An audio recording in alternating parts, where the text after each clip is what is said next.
대한 것도 그렇게 뭐 기사나 이런 걸 통해서 많이 들었고 지금 얘기 들었지만 사실 보통은 대부분 자신이 그냥 정상이라고 생각하기 쉽거든요. 그래서 아까 특별히 가족 얘기해 주실 때도 어떤 분은 가족의 어떤 분리나 독립을 이야기하신 것도 있었지만 또 가족의 소통도 중요하다고 하셨는데 그 간극이 사실은 저희들은 구분이 잘 안 되는 것 같아요. 그러니까 어떤 기준이나 물론 그런 게 있기 어려울 수도 있다고 생각이 드는데 혹시 그런 부분들을 좀 알 수 있는 부분이 있다면 좀 알려주시면 좋을 것 같아요. 가족이 소통이 되고 안 되고. 그러니까 보통은 가족들이 사이가 좋고 이러면 이게 좋다고 생각하잖아요. 네. 근데 아까 뭐 이렇게 한 덩어리로 생각하는 건 오히려 좀 네. 위험하다고 말씀. 그거에 대해서 설명을 좀 할게요.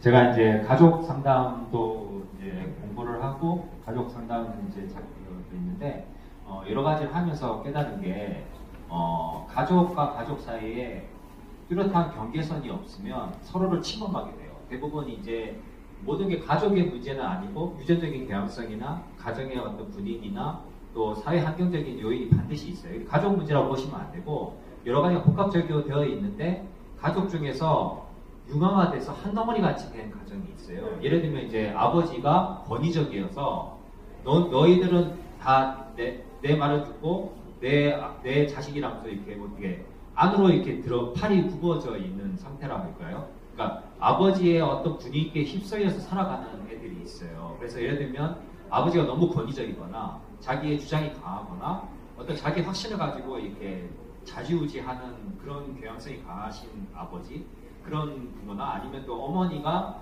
너무 이제 밀착이 돼 있어서 자식의 하나하나를 다 간섭을 하는 거예요. 예를 들면 잔소리가 심한다거나 뭐 하나하나 이렇게 뭐 간섭을 하고 또 만약에 뭐 직장 문제나 뭐 이성관계나 결혼 문제까지 너무 개입을 해가지고 독립적으로 두지 않고 자율성을 해치는 그런 부모들이 의외로 있어요. 그래서 그런 것이 자녀가 이제 어린아이 때, 한 10살 때까지는 그런 것을 부모가 도움을 줄 수가 있는데 조금 더 커가지고 청소년기가 되면 자아가 형성이 되고 자기의 정체성을 찾게 되잖아요. 그러면 나는 이런 사람이라는 게 있는데 부모는 이렇게 내 인생을 끌어가려고 한단 말이에요. 그럼 거기서 알력이 생기면서 이제 건강한 거는 소통을 통해서 아버지 나는 이렇게 하는 게 좋아요. 그러니까 아버지 이거는 제가 제 영역이니까 이건 노터치했으면 좋겠어요. 이렇게 영역 표시를 할 수 있는 아이는 건강한 아이인데 이제 멘탈적으로 연약한 애들은 소통을 잘 못하고 참아요.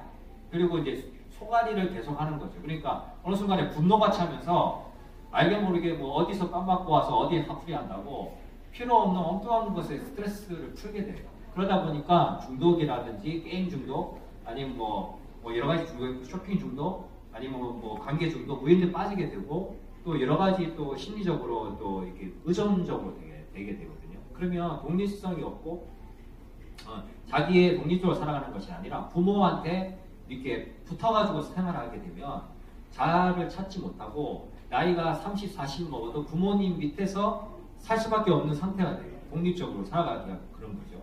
그러니까 이게 꼭 경제적인 독립을 떠나서 심리적으로도 독립을 해야 되는데 이게 계속 가게 되면 경계선이 없다 보면 부모에게 끌려가는 인생이 될 수 있다는 거예요. 그런데 이제 미국 서양 같은 데서는 20살만 넘으면 자녀를 너 인생 살아 하면서 그냥 딱 차버리잖아요. 그러면 그게 도리어 건강한 걸 수도 있는 거죠. 성인한테 이래라 저래라 너 인생 이렇게 살아라 누구 만나지 마라 이렇게 하지 마라 이렇게 하는 것 자체가 이제 어린아이 취급을 하는 거라는 거죠. 그렇게 되면 건강한 관계는 아니고 좀 인격성적인 부분은 아니라고 볼 수 있기 때문에 그것이 이제 심한 가정은 이제 연결이 돼가지고 굉장히 밀착이 되게 돼요. 그러면 서로가 경등 관계로 되거든요. 그것이 이제 병리적인 것으로 가서 이제 건강을 해치게 되고 그게 악순환이 돼서 멘탈 문제도 오는 분들이 꽤 있어요. 그래서 그게 부모의 탓은 아니지만 가정 분위기의 어떤 그런 거라고 볼 수도 있거든요. 소통의 어떤 방법. 네, 답변이 됐습니다.